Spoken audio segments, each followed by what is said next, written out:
We're having like very class, open your textbooks to page 97. Today we're going to be talking about differential equations. I feel like we're very 80s teacher vibes today. I like it. I'm into 80s teacher vibes. Hey. I'm Amy Beth, also known as the Fat Squirrel on Ravelry and the Fat SQRRL on Instagram. Welcome to the dining room table. This is a monologue, but I feel you and I feel your spirit here. So it's a conversation. You're here with me.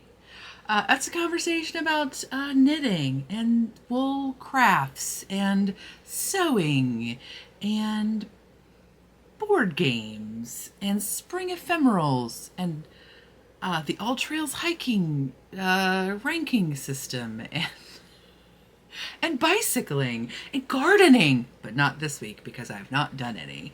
Yeah, it's about so many things. It's just things that we like to talk about. Okay. So welcome. If you'd like to find out more information, you can do so in the drop down. That'll have links to my Patreon, Ko-fi, all those lovely things. The shop, there's going to be an update. Let's just do that right now. Let's just shamelessly self-promote instantly out of the gates. There'll be a shop update May 1st at 9 p.m. Eastern, fatsquirrelfibers.com. And I'm just going to shamelessly promote it right now. You can skip ahead if you're not interested. There's timestamps. Okay, so I did take one of the bags out of the update because... Right? Because I had to have that.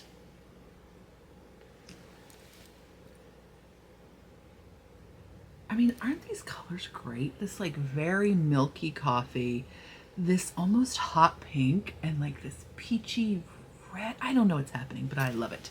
And then it does have a contrasting liner. So these are both by Heather Ross. I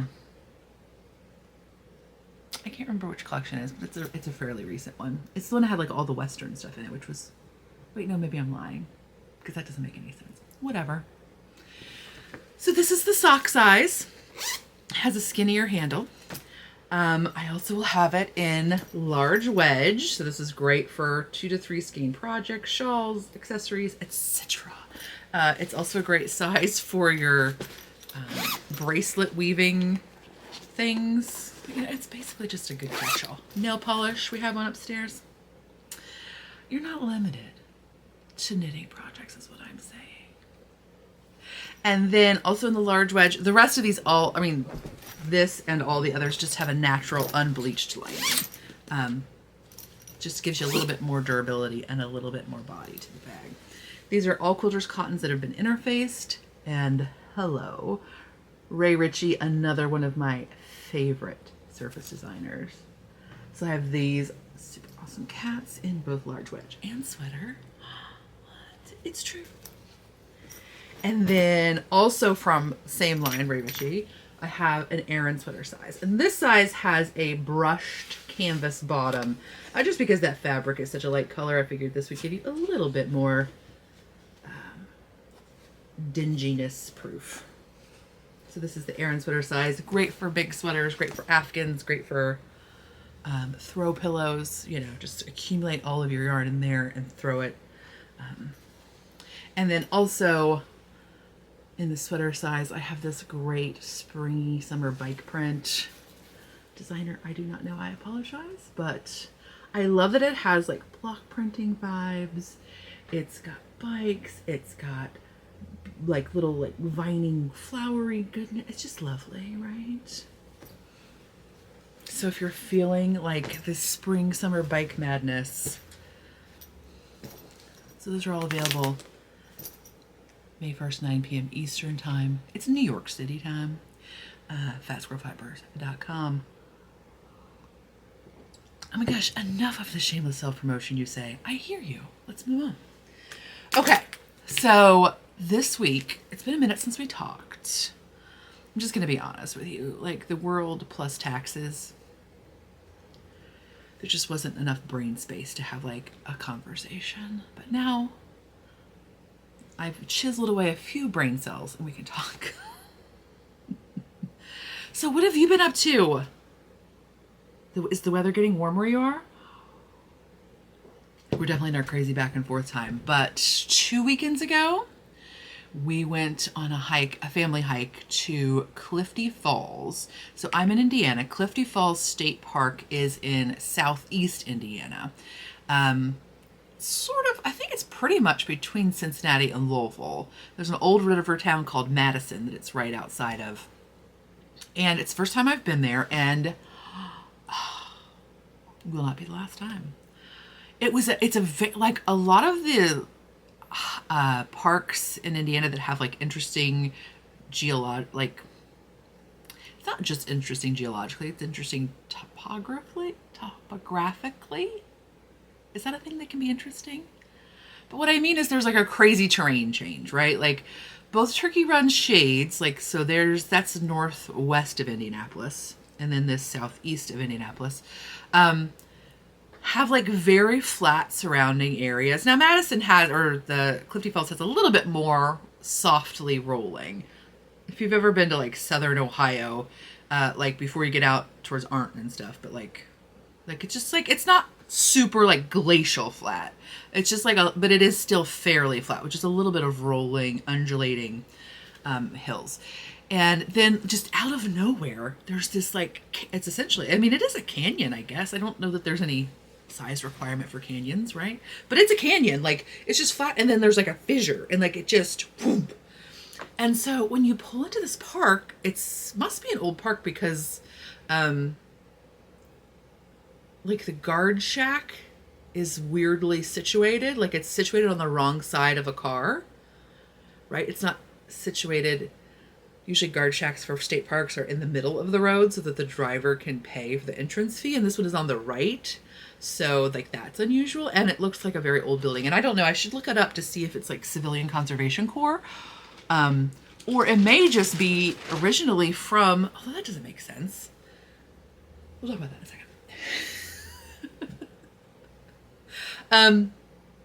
But so it's just like you drive in and it's so strange. It doesn't look like there's anything happening at all. And then you pull around and suddenly there's like a huge drop off. And you can kind of pull, and you can drive 360 around it. Because there's not even a bridge on either side, right? It literally is just like a hole. It's not even like a long canyon. It's like what is that called? Slot Canyon? I'm just making stuff up at this point. It's just like a hole in the ground. What? So you pull, and so we went on like a sort of like perimeter hike. All Trails rated it as moderate. All Trails is a great app. Like I'm throwing shade, but not really. It's an amazing app. I believe you do have to be a subscriber to be able to download maps, but it is worth it because a lot of these locations, you can get GPS finding, but not cell phone service or data service. And so if you download your map before you go, for me, it is just a little bit of an anxiety relief. We used it when we were backpacking last summer. And I've used it several times since then, but especially for this hike, because there were several places in this hike where you were like kind of riverbed hiking, like there's not specifically a trail, you're just kind of going along the riverbed. And then there's sort of like a desire path that's next to the riverbed. And so you're not sure, like, is this actually a path? Is this just like a game trail that's people have like walked down and then like it's dead ended and they've had to come back? And so it just gives you that little bit of reassurance that you are probably doing the right thing. But anyway, so All Trails rated it as moderate, but All Trails is like a nationwide, I don't know, probably maybe even international, app, and it rates the trails, and then people also can write reviews and whatever, but I think it must just rate them on like easy data points. So probably like length of trail, and elevation gain. And that makes sense, right? But this was maybe moderate, like internationally. Like, I'm sure that if you're used to hiking in like Colorado, this is a very moderate trail. But for Indiana, it was not. And also, I don't know if it takes into account the actual trail surface. So I need to work out a better way to show depth, but maybe you can see this is just like like this is a very chill example of how the entire trail surface was. Like, again, for Indiana, this is kind of bananas and a little bit crazy. Like, most of our trails in Indiana are pretty much like hard packed dirt, sometimes other surfaces. But this trail was like super rocky, super tree root, lots of erosion issues. Well, I shouldn't say that there were erosion issues. Yeah, there were erosion issues. Not in terms of like safety, but just in terms of like silt buildup on like walk bridges, like bridges and other things. Anyway, it's just like, it was a wicked. I should not have worn, like, for example, I should not have worn bifocals because I had to look at my feet so much. It was actually kind of making me nauseous. So, you know, just tip for my bifocal folks, like, wear your single vision.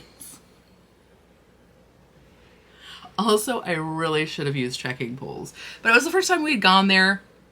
And like, we brought another person and I didn't have enough trekking poles for everybody. And you know what I mean? So I just was like, it's fine. We did not bring the dogs. Thank goodness. It would have been ridiculous because a lot of the steps and things were very, like a lot higher than a normal step down, and I think it would have been hard on it would have been hard probably on both of them, but especially on Annie, who's getting a little bit older. And so, but it was really, but okay, so those are all the things where I'm like, whew, but it was really a cool walk. So yeah, it was just like the perfect amount of foliage on the trees that you could have that little bit of color but still be able to see everything. And then, of course, because of that, there were great wildflowers, and the waterfalls were moving nicely. It was just, I mean, it was a hard hike, but it was a really nice experience, and I'm glad I got to have it.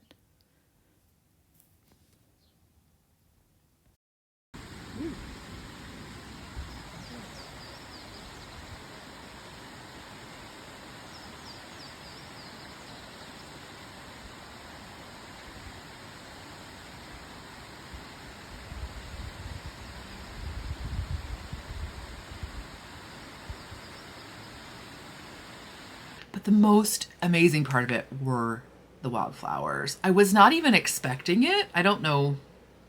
Well, actually, I do know why. Like, I've never planned spring wildflower hikes. Like, it's just not been something that's been in my brain to think about. But now I'm a little bit obsessed and like, I need to start like blocking out a week or two in the springtime. Because like of the valley terrain, like the canyon terrain, like one side of the canyon had completely different wildflowers than the other. So you got to see a ton of different variety and a lot of things that I had never seen. A lot of them were just like spring ephemerals that are just, you know, for a little bit of time. But, oh, and I didn't know this. Did you know this? So after we got home, I was like doing some plant identification because there were some things I had never seen before or whatever, don't remember seeing. For example, Canadian wood betony. But while I was doing that and I was like doing Google image searches for my flowers, I realized accidentally that my iPhone, my iOS edition, actually has like a plant lookup included in, oh, you know what? I'll just do a little screen recording and put it in here.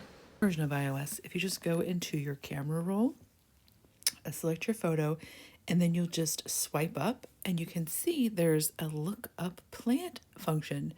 You can just click on that. It'll show you the suggested results. You can get more results by clicking on the show more.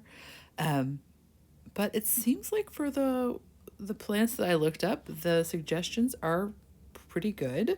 Of course, there's always an issue, like things that have different scale, and you need to look out for that. but otherwise very useful.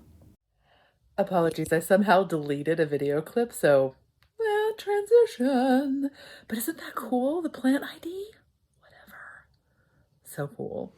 So also since last time we talked, I attended the Greencastle Wool Show. I think that's what we're calling it now. It's the event formerly known as the Fiber Event in Greencastle. So it's in the same location and has been historically, same fairgrounds, but it's under new organizational leadership. So they've rebranded. They're doing work, I'm sure, to make it better in the future. They had lots of great vendors, definitely some overlap from years past, but lots of new folks as well.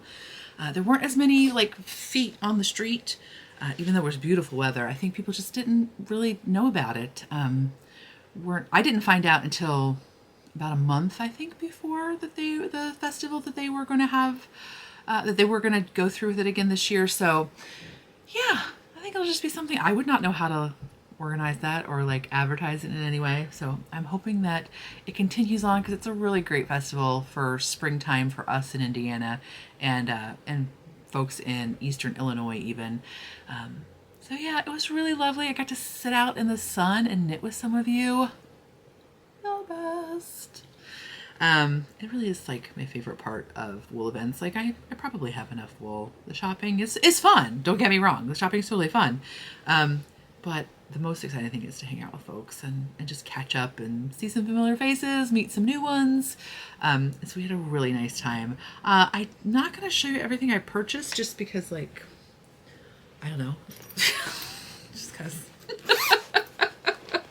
I don't want to, like, but I will show you this. I will show you a few things, and I'll definitely show you them as I use them. Show you things as I use them.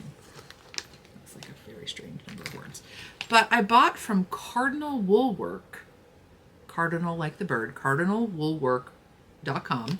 They had some little, they had some laser wood weaving things, and they had a bunch of stitch markers. They had a lot of shawl pins, and I'm sure some other things that I'm not remembering. But they had these little loom sets in just like a little, little baggy bag. But I got some to do some additional bracelet weaving on because it's just fun. It's enjoyable. And this is kind of the perfect size. And it fits quite nicely in my large wedge. I think I mentioned that earlier. But so it had this little loom, and it had a bobbin, and it had a couple of different wooden needles in different sizes, and it had something else which I'm not finding, and then it had a little bit of a beater kind of a thing, as well as a rigid heddle, which is a small one, and then I also purchased an additional one just because it was really cute. So yeah, so these little rigid heddles are, you could use them on a little, if you were just doing a shoelace or it's a narrow weaving. How about that? If you're just doing a narrow weaving on a loom like this, but you can also use them as a backstrap weaving kind of situation. You can find lots of information. Well, you can find information out there on the YouTubes and the internets and whatnots. So yeah, that was super fun. And exactly, I was with Malia, and she was like, I feel no guilt when I buy tools. And I was like, it's educational stuff. It's totally a guilt-free purchase. So I bought that, and then I may have also purchased a peg loom. I didn't mean to. I didn't intend to. But the peg loom folks had the coolest. I don't think I've ever seen peg loom weaving with fleece, just locks, either washed or not washed. And so it was really cool and interesting, and I might have some fleeces that it would be fun to play with. So I bought that, and then also Dusty's vintage buttons, I want to say. She's at a show in North Carolina coming up. She's, I believe, at Rhinebeck. And so I had to buy some of these banana pants buttons. Oh my gosh, she has the craziest and best buttons. So here are some more basic ones because don't you always need some basic buttons? But then also look at these. She does a lot of these mixed cards. which are so fun. And she has a lot of like Victorian-ish buttons. And she had the most amazing brass buttons that I could have spent $1 billion on. Oh, they were so cool. Anyways, I bought those. So enjoyable. I didn't buy any yarn, but I bought some roving, and I'm excited to work on that. And I will show you that when I get there. But yeah, it was just a lovely time just to kind of hang out and be in beautiful weather. It was lovely. What else? I don't think I've done anything else interesting, have I? I've been continuing on in my printmaking class. It's actually been taking up a little bit of time, but it has been very enjoyable. And then, yeah, so let's just talk about, now we can talk about knitting and spinning. So you might have noticed I am wearing my VOE vest by MJ Mucklestone, and I'll put a little bit of it on my body here. So yeah, here is my natural waist. So that's my hinging waist. But like when I wear a high-waisted thing, which is almost always now, that is like here. So it's about an inch above my hinging waist, but an inch and a half below my high waist. I guess so yeah, here it is, yay! I'm really pleased with how it turned out. The fit and what have you. There's not any gaping at the armhole, yet it's not, doesn't feel snug at all.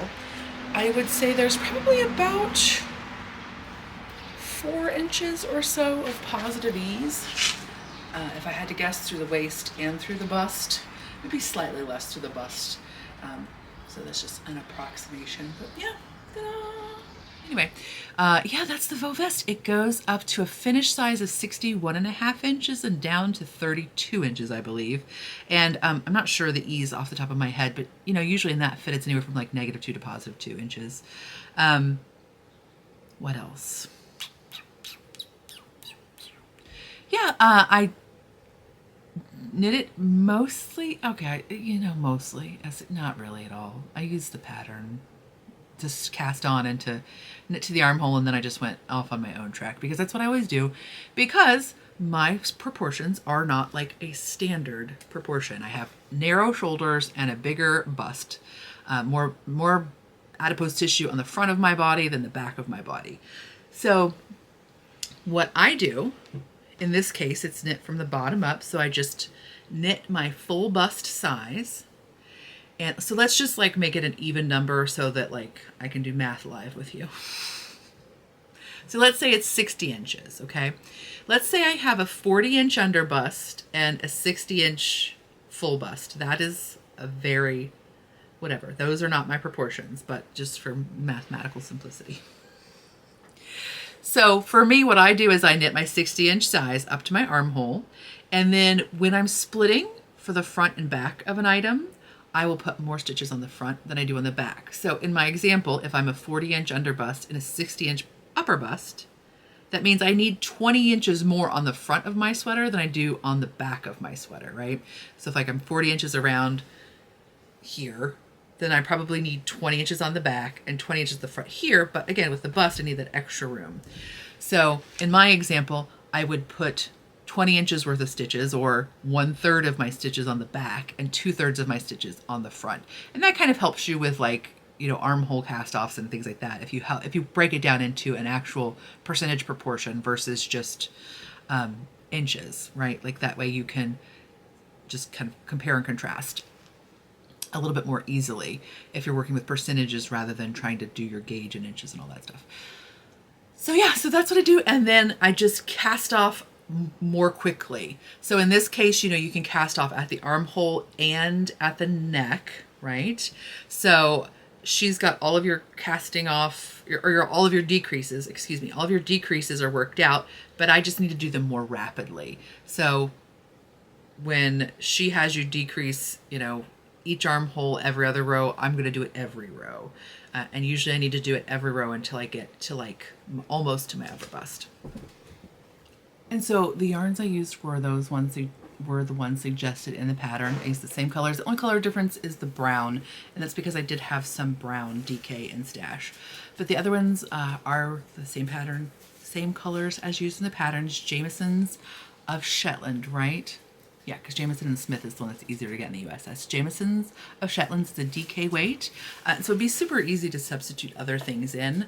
I just wanted to try this yarn, and I liked the colors because the colors made it feel, I think because the colors are sort of like primary adjacent, it gave it sort of like a quilterly feel to me. This star is very like quilt-like. So, and again, I just wanted to try this yarn out, and I really did enjoy knitting. I enjoyed knitting with it. I enjoy how it looks when it's blocked. Evened out really nicely. It's the perfect amount of toothiness without feeling scratchy to me. Probably wouldn't wear, I mean, I could wear it next to skin. I just probably wouldn't. Obviously it's a vest, so that would be a whole look, but you know what I mean. I mean the yarn itself. Jeez Louise. So yeah, I really enjoyed it, and I think I need more sweater vests. That's all there is to it. I think I just need more. But in other items that I am working on, I am also working on the Mystic Square by James Watts. And so this is a pattern that is written specifically, his is in Noro. And he has several other kind of modular patterns that are well suited to long color change yarns. He has this one, he has one that's like, whatever, he's got several. And this one I am knitting in Lang Yarns Camille, which is a cotton acrylic viscose blend. It is like a flat I-cord / ribbon. I don't even know, yo. But it is long color change, and it is sort of like golds into blues and greens. And here's mine. I'm almost done. I thought I was going to get finished in time to show you, but I didn't, and that's okay. So here is mine so far. I am working on my last sleeve. Shut up. And I think I like it quite a lot. I'm not entirely positive yet because, you know, only stand the test of time or whatever. You know, it's one thing to try it on in the bathroom mirror. It's another thing to actually wear it. But I think I'm really going to dig it. Which would be fun because it's very fun to knit.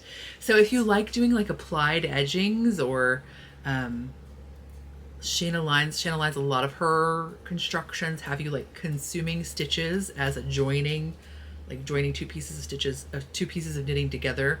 If you enjoy that, this has it in spades for you. Like you have like a central square that you start, and then you are basically doing kind of like a log cabin construction around that central square.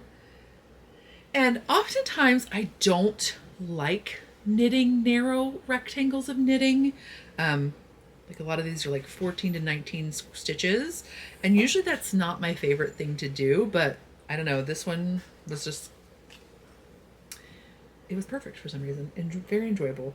And it's, you know, it's DK to worsted. I think it's worsted weight, right? It's Noro, whatever. So it moves pretty quickly. And it is pretty easy. Sometimes I'm afraid with these kind of like unique constructions that they're going to be harder to modify for my body. But this one was actually pretty straightforward in how you could do it. You have this big central rectangle, and so it's very easy to add short rows in there if you need extra length to go over your bust.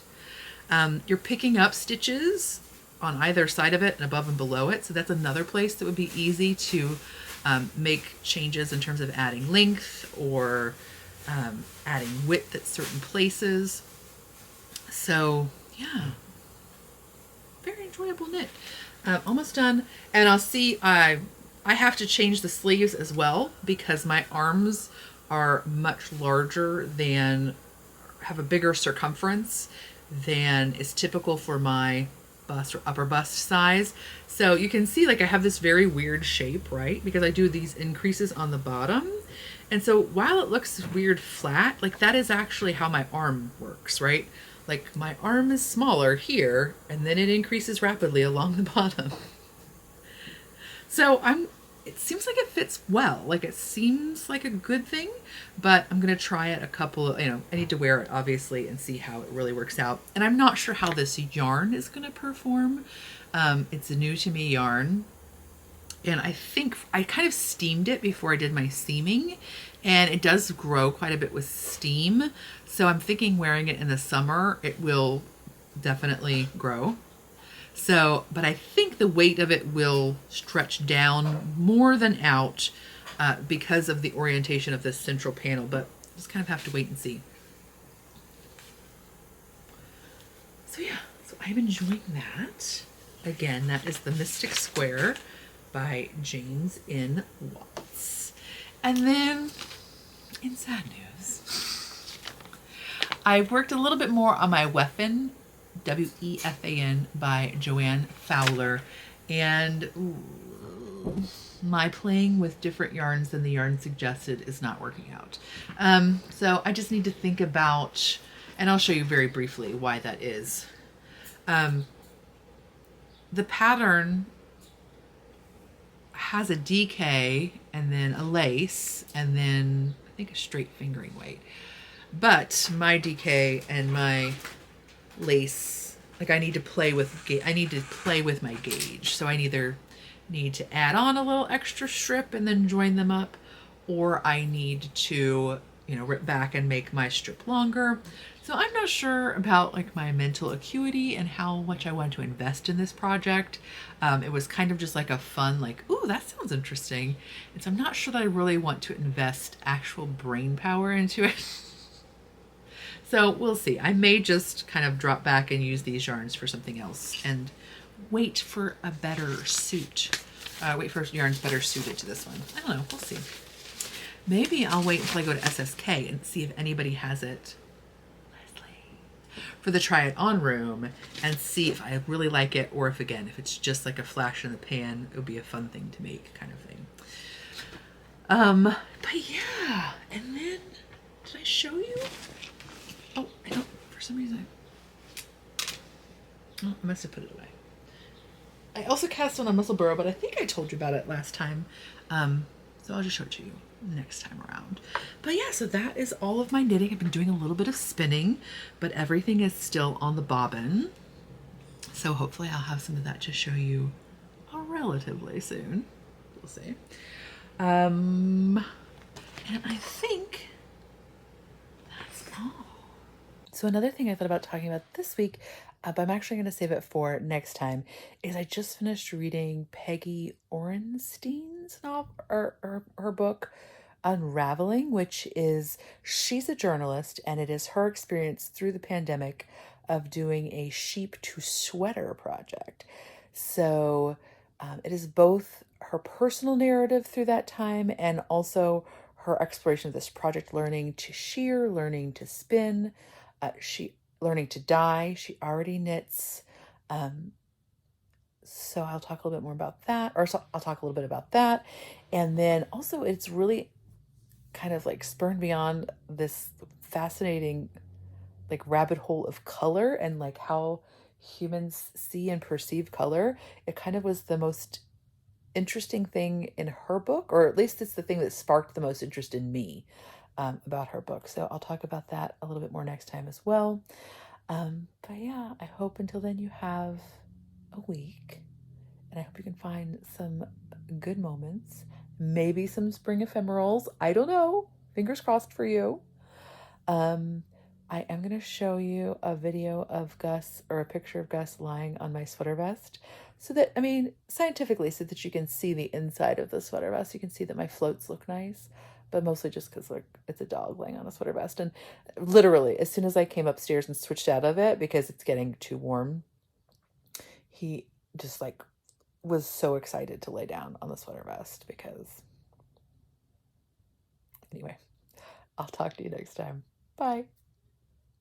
Do you see this nonsense? Clearly he needs a haircut so badly. Oh, no, Gus, don't shy away from the camera. You know that you love the camera.